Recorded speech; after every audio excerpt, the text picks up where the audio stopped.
រឿងប្រទេសជាតិណាក៏ស្រឡាញ់ដែរប៉ុន្តែអ្វីដែលសំខាន់បើឲ្យខ្ញុំធ្វើកោធ្វើថ្លង់មិនដឹងឬរឿងអ្វីទាំងអស់គឺមិនអាចបើចឹងដែលខ្ញុំចាំបាច់មកកម្ពុជាវិញទៅអីបាទនៅស្រុកគេមិនស្រួលជាងការងារ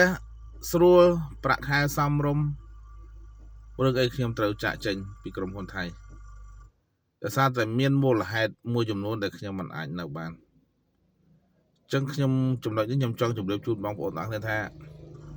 មនុស្សយើងទាំង10ចិត្តខុសគ្នាទាំង10មិនអាចដូចគ្នាបានទេបុគ្គលម្នាក់មានចិត្តផ្សេងគ្នាសម្រាប់ខ្ញុំមកគឺផ្សេងដាច់ខាតហ្មងបើហាមខ្ញុំមិនអោយស្រឡាញ់ជាតិខ្លួនឯងគឺមិនអាចហើយខ្ញុំជឿជាក់ថាបងប្អូនមួយចំនួនក៏មានឆន្ទៈដូចខ្ញុំដែរហើយបើសិនឲ្យខ្ញុំធ្វើកោធ្វើថ្លង់កាន់តែមិនអាចទៅទៀតអ្វីដែលសំខាន់គឺខ្ញុំស្វែងយល់ដល់ខ្លួនឯងអ្វីដែលកន្លែងណាដែលខ្ញុំអាចបង្ហើបចេញមកគឺខ្ញុំបញ្ចេញកន្លែងខ្លះដែលខ្ញុំមិនគួរបញ្ចេញបើបញ្ចេញទៅហើយវាមានតែរឿងរ៉ាវលក្ខការទៅល្អជាងបាទអញ្ចឹងចំណុចកន្លែងនេះខ្ញុំសូមជម្រាបបងប្អូនថាប្រជាពលរដ្ឋម្នាក់មានសិលឹកឆ្នោតមួយមានសិទ្ធិស្រឡាញ់ជាតិដូចគ្នាប្រទេសជាតិមួយណាដែលថាប្រជាពលរដ្ឋនោះមិនស្រឡាញ់ប្រទេសជាតិគេខ្លួនឯងចឹងបងប្អូនទាំងអស់មានសិទ្ធិស្រឡាញ់ប្រទេសជាតិដូចគ្នាការបាត់បង់ទឹកដីអ្នកណាក៏សោកស្ដាយដែរហើយក៏គ្មានអ្នកណាចង់ឲ្យបាត់បង់ទឹកដីដែរប៉ុន្តែបុគ្គលមួយចំនួនគាត់អត់យល់ពីចំណុចនេះបាទ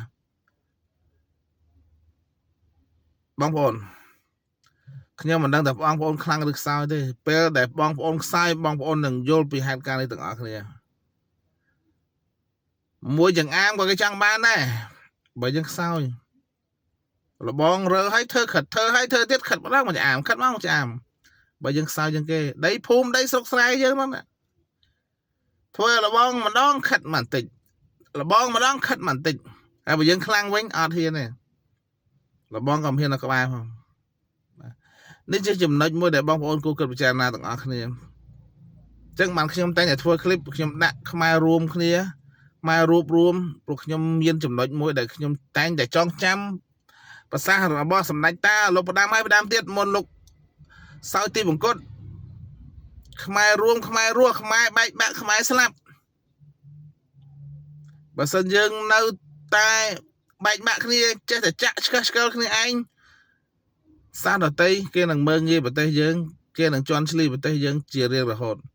បើយើងរួបរวมគ្នាស្រឡាញ់គ្នាកសាងជាមួយគ្នាណាប្រទេសយើងកាន់តែរឹងមាំអញ្ចឹងប្រទេសដទៃនៅក្បែរយើងគឺគេមិនអាចមើងងាយយើងបានទេ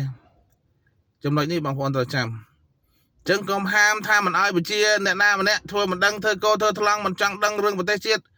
មិនបានទេរឿងនេះសំខាន់ណាស់ព្រោះមន្ត្រីរាជការអាយដាមផ្កាយប្រមាណក៏ដែរគឺគាត់ឆ្កាជីបុគ្គលម្នាក់ចេញពីតកុលរះម្នាក់តរំគាត់បានខ្លាយជាមន្ត្រីរាជការបាទថ្នាក់ណាមួយក៏ដោយគឺគាត់ចេញពីបាទប្រជាពលរដ្ឋម្នាក់ដូចគ្នាមិនមែនប៉ັບឡើងធំភ្លាមទេមិនមែនកើតមកភ្លាមឡើងធំភ្លាមទេបងប្អូនអញ្ចឹងបុគ្គលម្នាក់សិតតែមានវាសនាបនរឿងខ្លួនក៏មានសិទ្ធិស្រឡាញ់ជាតិដូចគ្នាដែរអញ្ចឹងសូមជ្រាបជាព័ត៌មានត្រង់ចំណុចនេះហាមមិនឲ្យខ្ញុំមិនដឹងលើរឿងប្រទេសជាតិគឺដាច់ខាតគឺខ្ញុំអត់គឺខ្ញុំនៅតែដឹងលើអ្វីដែលខ្ញុំជួយបានគឺត្រូវតែជួយអ្វីដែលខ្ញុំនិយាយបានខ្ញុំត្រូវតែនិយាយអ្វីដែលខ្ញុំលាក់បាំងគឺការពារបងប្អូនកុំឲ្យឆ្លោះគ្នាតែប៉ុណ្ណោះបាទសូមជម្រាបជាព័ត៌មានអរគុណជម្រាបលា